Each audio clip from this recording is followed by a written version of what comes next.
ကိုယ့်ရဲ့ကလေးလေးဖြားတဲ့အခါမှာဘာတွေကျွေးလို့ကျွေးရမှန်းမသိဖြစ်နေတဲ့မေမေတွေအတွက်ဒေါက်တာဒီဗီဒီယိုလေးကိုရိုက်လိုက်ပါတယ်။ကလေးတွေဖြားတဲ့အခါမှာဆိုရင်ဘာတွေကျွေးရမလဲဆိုလို့ရှိရင်အဓိကဖြားလို့ရှိရင်သူတို့ဆုံးရှုံးသွားတာရေဓာတ်တွေဆုံးရှုံးသွားတာเนาะဖြားတဲ့အခါမှာ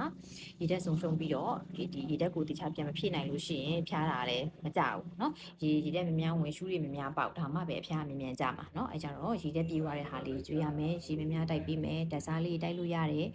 ပြီးရင်အသီးဖြော်ရည်လေးပေါ့เนาะအသီးဖြော်ရည်ဆိုတဲ့နေရာမှာအဲ့လိုဟို ready made ဟာကြီးမဟုတ်ဘူးเนาะအသီးအစ်စ်ကိုဖြော်တဲ့ဟာကိုပြောတာလိမ္မော်အသီးဖြော်ရည်လေးလောက်တိုက်လို့ရတယ်ပြီးရင်စမ်းကစ်လေးတွေဖြော်ဒါမှမဟုတ်လည်းအဲ့ပါနက်တီးတို့ဖျဲသီးတို့အဟင်ဒါမျိုးလေး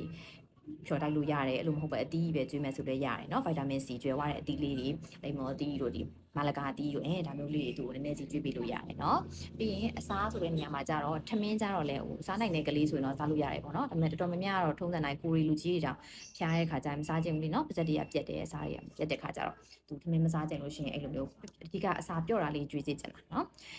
စားပြော့တဲ့နေရာမှာဆန်ပြုတ်တို့စွပ်ပြုတ်တို့မီဆွမ်ပြုတ်တို့အဲ့ဒါဆိုလဲခောက်ဆွဲဆိုလဲခောက်ဆွဲပလိန်ပြုတ်ကြီးမဟုတ်ဘူးနည်းနည်းအားရှိအောင်ကြက်ဥလေးထည့်ပြုတ်ထည့်ကြက်ဥပြုတ်လေးထည့်ဒါမှမဟုတ်လဲကြက်သားလေးတွေကိုနူးနေအောင်ပြုတ်ပြီးတော့လေမြင်ပြီးတော့မှားပြီးတော့ထည့်ပြီးဒါမျိုးလေးတွေဆိုလို့ရှိရင်သူတို့စားမယ်ပေါ့နော်ကဲလို့မစားဘူးဆိုလို့ရှိရင်လည်းအတင်းမကြွေးနဲ့ချော့ပြီးတော့ကြွေးပေါ့နော်အတင်းမကြွေးပဲနဲ့လေနည်းနည်းချင်းစီစွန်လေးနဲ့တေချာတစ်စွန်နှစ်စွန်ဝင်တလောက်လေးတေချာကြွေးပြီးနော်အဲ့ဒီမှာကလေးကမစားနိုင်မဲ့အန်နေတယ်ဆိုရင်ခဏနားလိုက်နော်နိုင်ဝက်15မိနစ်လောက်တေချာခဏနားပြီးမှတေချာပြန်ကြွေးအန်နေတော့ယူအတင်းစွတ်မကြွေးနဲ့စွတ်ကြွေးလို့ရှိရင်ကြတော့ပို့ပြီးတော့ဒီတီးတာအစာတီးရပါဖြစ်ပြီးပိုးဆိုးသွားတယ်လို့နော်ရေမြများတိုက်တက်စားကြွေးအစာလေးဝင်တလောက်ကြွေးဒါမျိုးဆိုရင်အဆင်ပြေတယ်နော်လုံးဝမကြွေးရမှာတော့အဲ့လိုမျိုး